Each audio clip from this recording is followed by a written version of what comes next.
नमस्कार दोस्तों, स्वागत है आप सभी का राहुल वर्स में। हमारी ड्रोन्स की डिस्कशन कंटिन्यू हो रही है। अभी तक हम लोगों ने एस्टैब्लिश कर लिया है कि drone warfare is here to stay. हम लोगों ने ड्रोन वॉरफेयर की एवोल्यूशन को भी जाना। In our latest discussion we also understood what are the different types of drones that India has. आज इस वीडियो लेक्चर में हम लोग समझेंगे कि पिछले कुछ सालों में इंडिया ने किस तरह के इनिशिएटिव्स लाए हैं, किस तरह के स्टेप्स हम लोगों ने लिए हैं जिससे कि ड्रोन डेवलपमेंट हमारे देश में हो, हम लोग आत्मनिर्भर बने इन टर्म्स ऑफ ड्रोन्स। इसके लिए हम लोगों ने क्या क्या किया है ये समझने वाले हैं। So without any delay let's begin our discussion.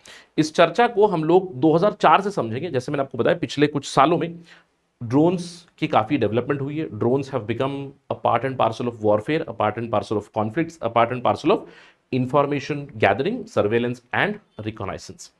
जैसे कि मैंने आपको इसकी हिस्ट्री के बारे में बताया था, ऑल दो सबसे पहले ड्रोन्स वर्ल्ड वॉर वन के दौरान बने थे। वर्ल्ड वॉर टू में भी हम लोगों ने अनमैन्ड एरियल व्हीकल्स इस्तेमाल किए थे एज डिकॉयज, लेकिन ये फिनोमिना रादर नया है। यानी कि ड्रोन्स का अनमैन्ड एरियल व्हीकल्स का फिनोमिना रादर नया है। मैंने आपको बताया था 21st सेंचुरी से इसकी काफ़ी ज़्यादा डेवलपमेंट हो रही है। तो हम लोग भी डिस्कशन करेंगे कि इंडिया ने किस तरह के स्टेप्स लिए हैं 2004 से। अब यहाँ पे आप इसको पॉलिटिकल एंगल से भी देख सकते हो, क्योंकि 2004 से 2014 तक यूपीए की सरकार थी, उसके बाद एनडीए की सरकार अभी भी चल रही है। So will understand, if you want to understand you can take it from the political perspective as well.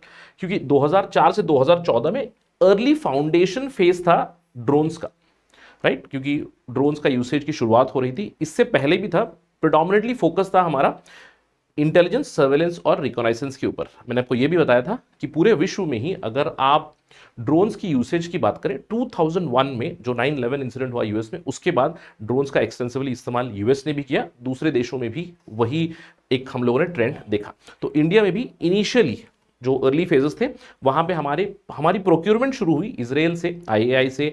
Israeli जो ड्रोन्स थे उनकी प्रोक्योरमेंट की शुरुआत हुई। डीआरडीओ ने खुद के ड्रोन्स के प्रोग्राम भी शुरू किए। अर्ली 2000s में रुस्तम की डेवलपमेंट शुरू हुई। 2009 में रुस्तम की पहली फ्लाइट टेस्ट भी हुई। इसके बाद रुस्तम की 65 से भी ज़्यादा फ्लाइट्स हो चुकी हैं। डीआरडीओ के निशांत की भी शुरुआत हुई। तो मैं कहूँगा इन दी अर्ली फेजेस 2004 टू 2014 एक फाउंडेशन फेज था जहां पे बहुत ज़्यादा पुश नहीं मिला। लेकिन 2014 के बाद in the last 11 odd years we have seen a lot of expansion in terms of drone technology. Expansion भी हुआ है और वेपनाइजेशन भी हुआ है। इस फेज में आपको ज़्यादा वेपनाइजेशन नहीं मिलेगा, लेकिन यहाँ पे एक्सपेंशन के साथ वेपनाइजेशन मिलेगा। जैसे कि हम लोगों ने चर्चा की किस तरह के ड्रोन्स है, हम लोग स्विफ्ट टेक्नोलॉजी की डेवलपमेंट कर रहे हैं। रुस्तम वन हमारा जो medium altitude long endurance drone है वो ऑलरेडी डेवलप हो चुका है। रुस्तम टू के ऊपर काम शुरू हो चुका है। रुस्तम टू के साथ कुछ इश्यूज आए हैं, लेकिन बहुत सारे दूसरे हमारे मिशंस या फिर दूसरे प्रोजेक्ट्स चल रहे हैं।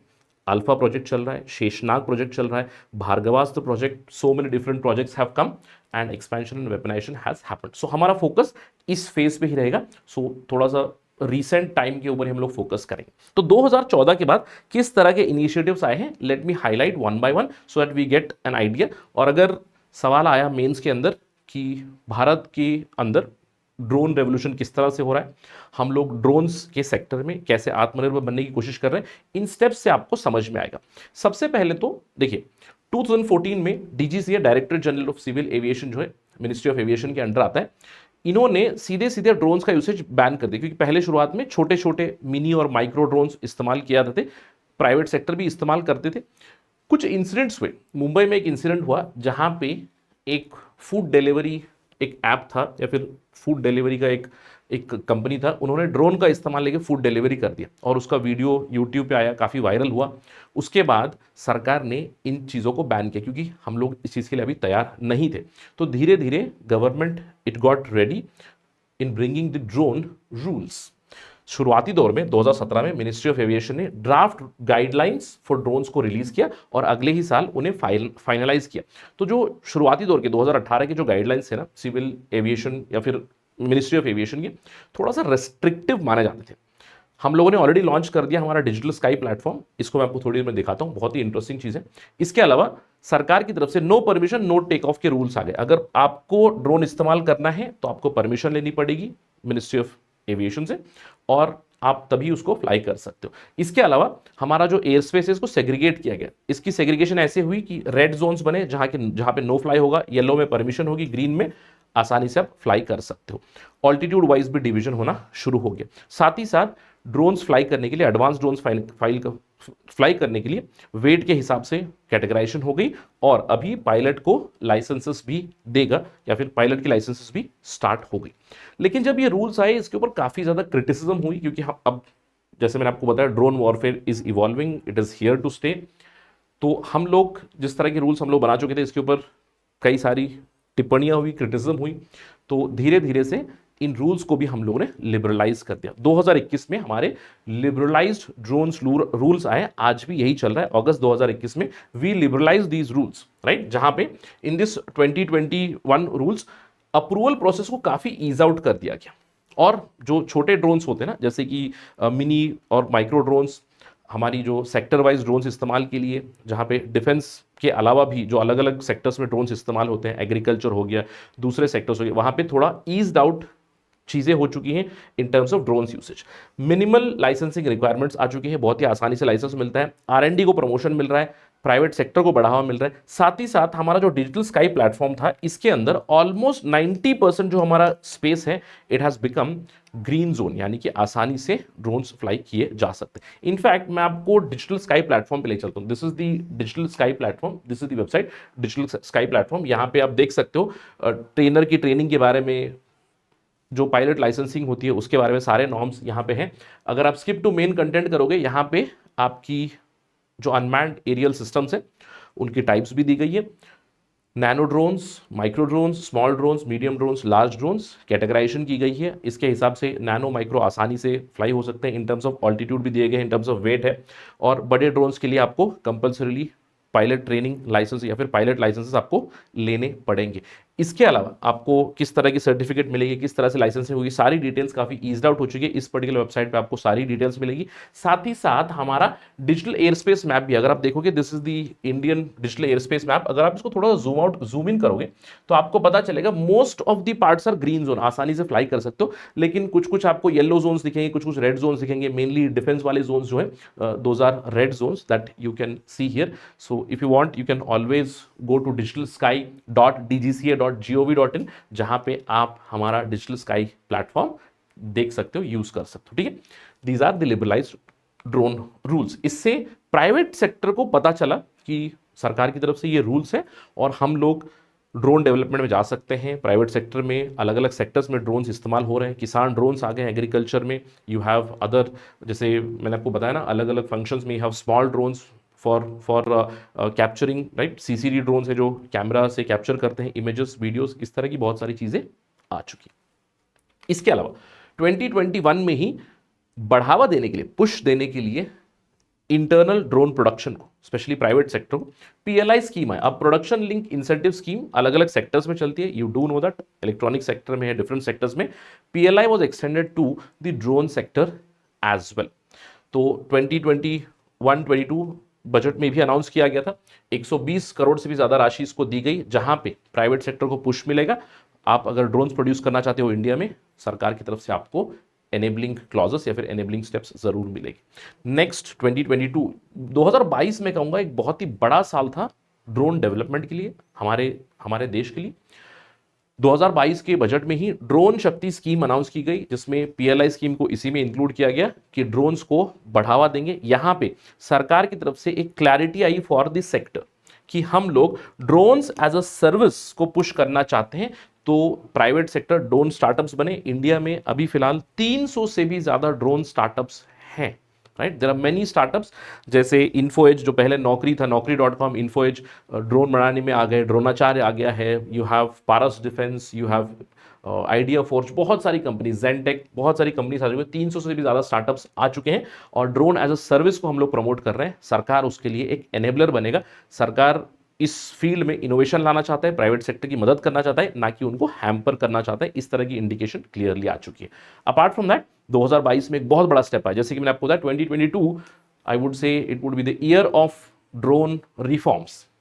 Ban on import of foreign drones लग गया, एक्सेप्ट फॉर R&D, यानी R&D के लिए, डिफेंस के लिए और सिक्योरिटी के लिए ड्रोन प्रोक्योर किए जा सकते हैं, इंपोर्ट किया जा सकता है, लेकिन बाकी चीजों के लिए ड्रोन इंपोर्ट्स के ऊपर रोक लग चुकी है। 2022 में ही सर्टिफिकेशन स्कीम शुरू हुई for UAS, unmanned aircraft system. सरकार की तरफ से अनमैन्ड एयरक्राफ्ट सिस्टम्स के लिए सर्टिफिकेशन देने लगे।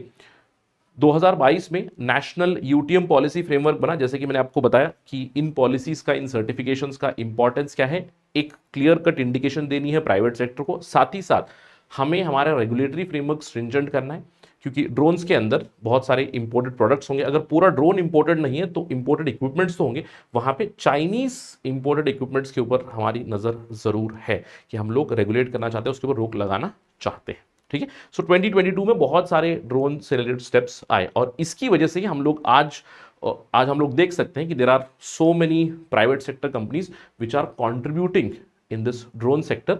डिफेंस के बहुत सारे ऑर्डर्स जा चुके हैं, टाटा को ऑर्डर जा चुके हैं, एल&टी को ऑर्डर जा चुके हैं, जेंटेक को ऑर्डर जा चुके हैं, right. There are so many orders from defence also to these private sector companies. इसके अलावा ड्रोन इवेंट्स बन चुके हैं, एक रेगुलरिटी बन चुकी है। 2022 में शुरू हुआ था ड्रोन महोत्सव, तो तब से लेकर ड्रोन महोत्सव, ड्रोन मेलास, ड्रोन स्टार्टअप मेला, इस तरह के बहुत सारे इनिशिएटिव्स हमारे देश में आ चुके हैं। इनफैक्ट इस साल का, अगर मैं गलत नहीं हूं तो ड्रोन स्टार्टअप इनिशिएटिव, फिर ड्रोन महोत्सव जो चल रहा है ना, सितंबर में चलेगा। डू फॉलो दैट, उसको जरूर देखिएगा, करंट अफेयर्स में जरूर रहेगा वो। महाकुंभ के दौरान भी ड्रोन मेला चला, राइट। ड्रोन मेला या फिर ड्रोन एग्जीबिशन, बहुत सारे इनिशिएटिव्स आ चुके हैं, जिससे there is now a clear cut opportunity for drone sector development in our country. Apart from this, हमारा फोकस है कैपेसिटी बिल्डिंग के ऊपर भी, यानी कि ड्रोन तो हम लोगों ने बना दिया, लेकिन ड्रोन उड़ाने के लिए भी तो लोग चाहिए ना। इसके लिए भी सरकार की तरफ से अलग अलग इंस्टीट्यूशंस को प्रमोशन मिल रही है। कई सारे प्राइवेट यूनिवर्सिटीज हो गए, प्राइवेट कोर्सेस आ चुके हैं, गवर्नमेंट फंडेड सोर्सेस या फिर गवर्नमेंट स्पॉन्सर्ड सोर्सेस कोर्सेस भी आ रहे हैं, जैसे कि drone centre for excellence IIT Hyderabad में आ चुका है। 2019 में R&D होगा ड्रोन्स के ऊपर, AI पावर ड्रोन्स डेवलपमेंट की बात होगी, स्वाम एल्गोरिथम्स की बात होगा, पायलट ट्रेनिंग भी यहाँ पे आपको मिलेगी। इंडियन इंस्टीट्यूट ऑफ ड्रोन्स है नोएडा में, ये काफ़ी सालों से है, इसको NSDC ने, नेशनल स्किल डेवलपमेंट कॉर्पोरेशन ने इसको अप्रूव कर दिया है, जहाँ पे आपको अभी रिमोट पायलट ट्रेनिंग मिलेगी। दिस इज RTP और remote pilot training organisation. Dronacharya aerial है, गरुड़ा एरोस्पेस है, प्राइवेट सेक्टर के लोग भी ट्रेनिंग दे रहे हैं, उनके खुद के भी RTPO सेंटर्स बने हुए, यानी कि रिमोट पायलट ट्रेनिंग ऑर्गेनाइजेशंस ये बन चुके हैं, रजिस्टर्ड है। Indira Gandhi institute for aeronautics Chandigarh, ये भी एक RTP ऑर्गेनाइजेशन है। तो बहुत सारे कैपेसिटी बिल्डिंग इंस्टीट्यूशंस भी आ रहे हैं। So wholesome initiatives are coming and overall अगर आप देखोगे तो ड्रोन सेक्टर को बहुत ज़्यादा बढ़ावा मिल रहा है, बहुत ज़्यादा पुश मिल रहा है in Indian economic setup, and we are looking at a true drone revolution, जिसके मैं कहूँगा fruits will be seeing in upcoming years, right? So these are some of the important initiatives that government has brought for ushering in the drone revolution in our country. That's it in this particular discussion. Before conclusion, I would like to remind you, ये मेरा Telegram channel है, Rahul Sai 222_UPSC. Do check it out. जो भी UPSC civil services के aspirants है, इसको जरूर check out करें। These are some of the avenues through which you can connect with me. Thank you for watching this video. Till we meet next time, stay safe, stick to your schedule. Jai Hind.